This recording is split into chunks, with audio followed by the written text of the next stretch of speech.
things are moving much more positively now. I started out as an equity analyst, and then I became an investment banker, and I financed a lot of public solar companies. Unfortunately, that exit strategy is no longer available, at least for a while.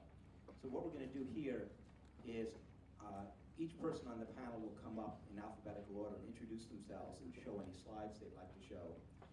And then Michelle from Bloomberg is going to give a little Finance 101. Depending on your level of finance, it may not appear to be 101. But that way we hope to level everyone's knowledge, at least at the start. And please feel free to ask questions or answer questions. A lot of the people in the audience have far more hands-on experience than maybe some of the people in the panel. So we want to try to make this as interactive as possible and get the maximum benefit from it. So with no further ado, let the first panelists step up in alphabetical order. First one or last one? Last one.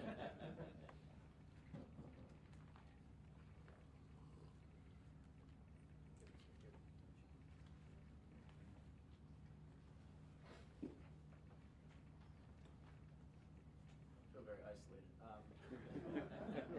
I'm Michelle DeCapo. I'm with Bloomberg New Energy Finance. We're a renewable energy research firm. And should we go to my run the slides now, or do you want to wait until? Just an introductory, and then we'll do the Finance 101 after everyone else is. I think it serves as an introduction. Okay.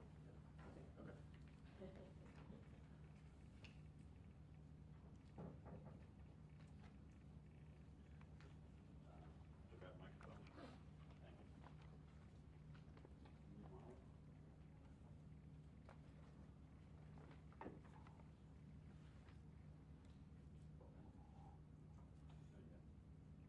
Ladies and gentlemen, thank you. My name is Mark Colbert with Monolith Solar Associates. I'm one of the founders. I got the eye from Pradeep a few minutes ago. I know this has to be quick, so I'm going to just get through these relatively quickly.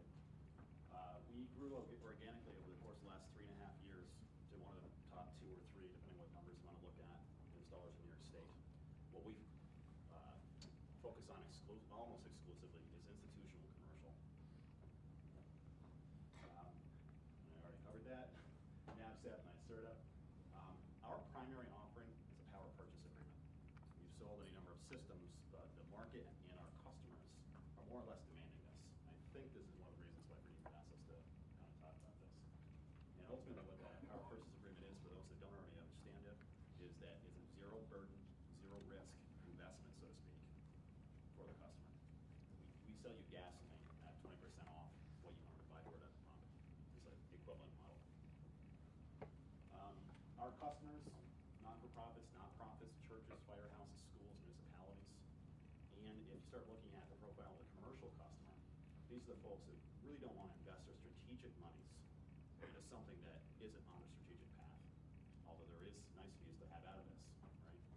Economic savings, sustainability programs, PR.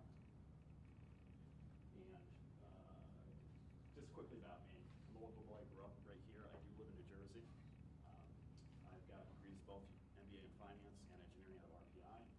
Spent most of my career in business development and complex engineering systems designs, and one of the 2 co-founders of Monolith Solar. So thank you.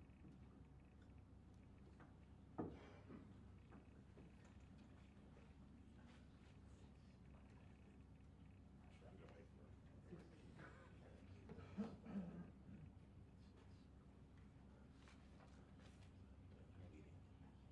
Thank you.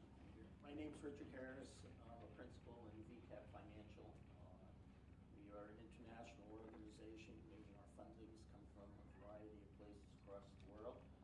And Peter asked me to give a reflection on how do we analyze credit, which is so important in any kind of debt financing that we do. And so you have a little bit of understanding about what our typical structures look like. We look at anywhere between 15 to 25% of an equity infusion in any transaction that we do.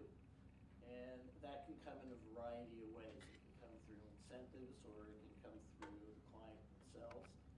Typically, in a transaction, we do set up a limited liability company as the holding organization for the transaction or for the system.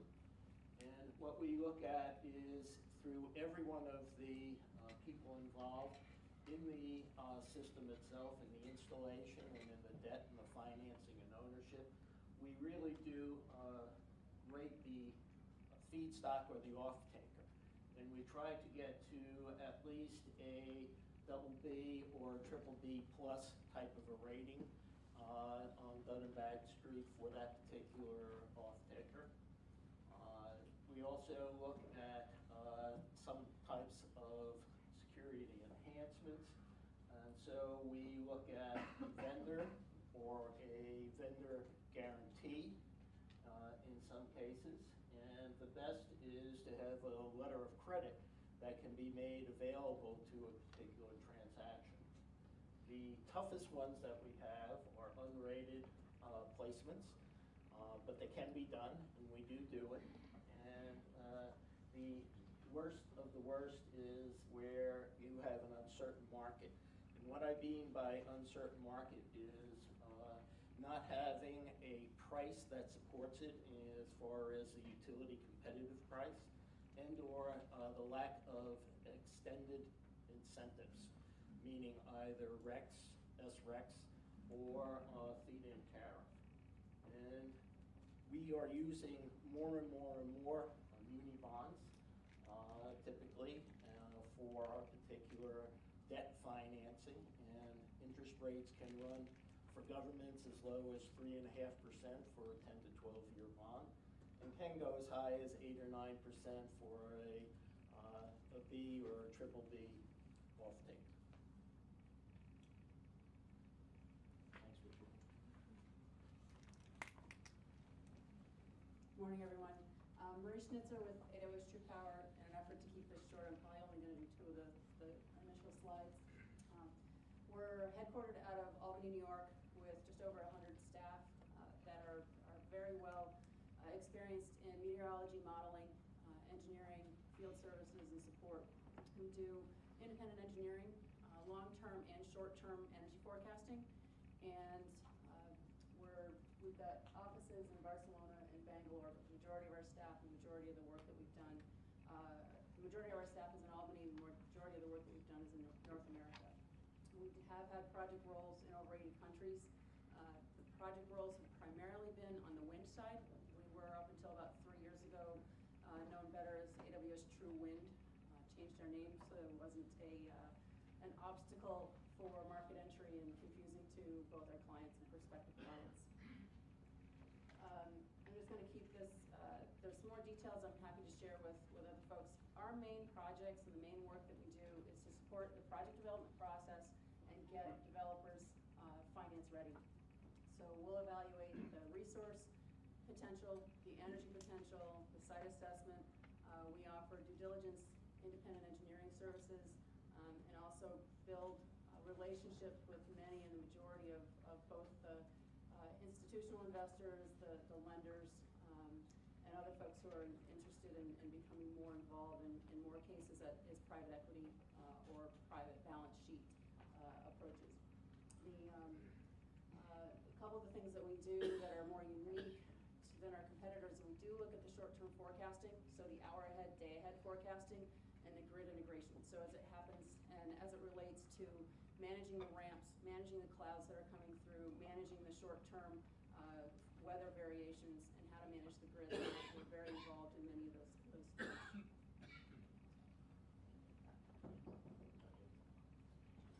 Thank you, Peter. Good morning, everyone. I'm Sanjay Shrestha. I'm an equity research analyst with an investment bank in New York called Lazard. We basically provide equity research on a global basis for the sector, and Lazard is actually a full-service investment bank. We do a lot of strategic advisory work to the policymakers, to the utilities, as well as to the alternative energy companies. And as a matter of fact, I know we've done more than 55% of the equity-based transaction in the sector here, so we're pretty deeply involved in the space. Thank you. Okay, now it's time for our tutorial.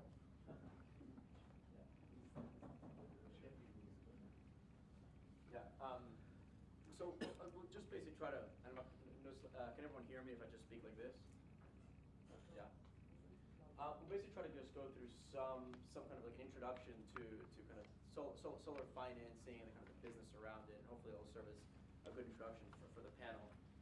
Just a brief introduction about our company. We do renewable energy research, subscription service, and my colleague Windsor is over here as well.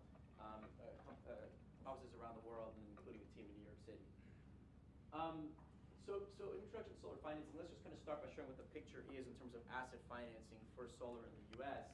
You kind of see what the numbers look like, and you see in 2011 kind of the enormous spike in asset financing, and that was driven by two important factors, neither of which are around right now. The first was the 1603 Treasury Cash Grant Program, which effectively gives you kind of 30% cash for the cost of a system, and that was in lieu of the investment tax credit. And the second was the Department of Energy's Loan Guarantee Program, which in addition to funding manufacturing facilities like Solyndra, was also behind some kind of major